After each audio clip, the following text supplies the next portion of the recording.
Justice League today, the newly released Epstein files revealing the dead pedophile's wide-reaching global network of the rich and powerful. Remember, in August 2006, Palm Beach police went public with their investigation and said that Epstein had committed unlawful sex acts with and lewd and lascivious molestation of 5 underage girls. That was August 2006. He would later be convicted on 2 counts of solicitation of prostitution, 1 involving a minor.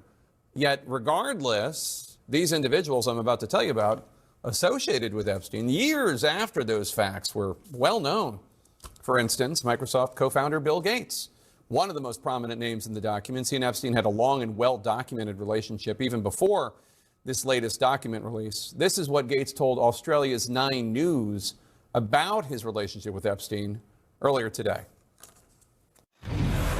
It's factually true that I was only at dinners. I never went to the island. I never met any women. And so, the more that comes out, the more clear it'll be that although the time was a mistake, it had nothing to do with that kind of behavior. In a newly revealed email from 2013, Virgin Group founder Richard Branson told Epstein he'd be happy to meet with him with this stipulation, quote, as long as you bring your harem. In another exchange, Branson counseled Epstein to get Bill Gates to vouch for him after Epstein was required to register as a sex offender. A Virgin spokesperson tells CNN that the, quote, harem referred to 3 adult women and that Branson was simply repeating the term after it was originally used by Epstein. They also explained that Epstein framed his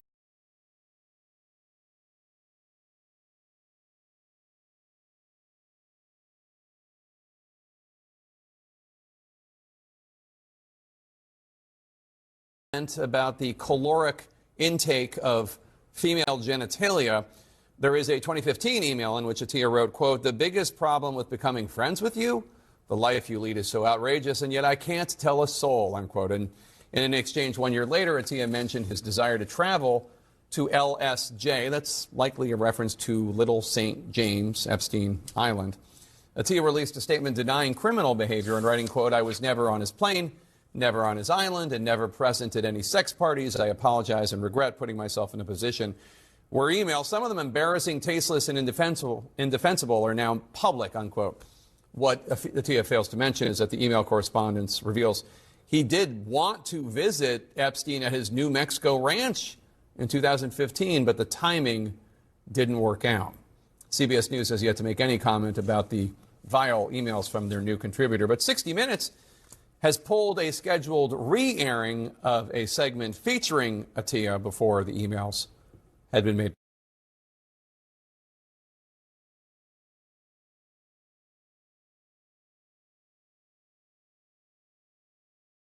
The former prince kneeling over what appears to be a woman or possibly girl who is lying fully clothed on the floor.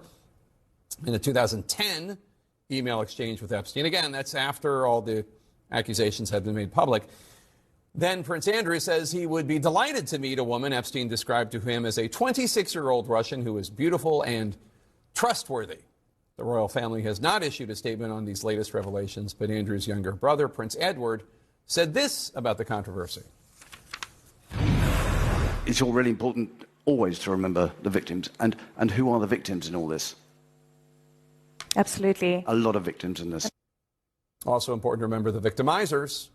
There are a lot of victims. One point of clarity when it comes to the relationship between Bill Gates and Epstein.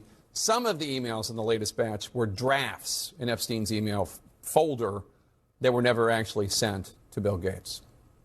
A new warning from President Trump today as he says Iran's supreme leader should be, quote, very worried. Why?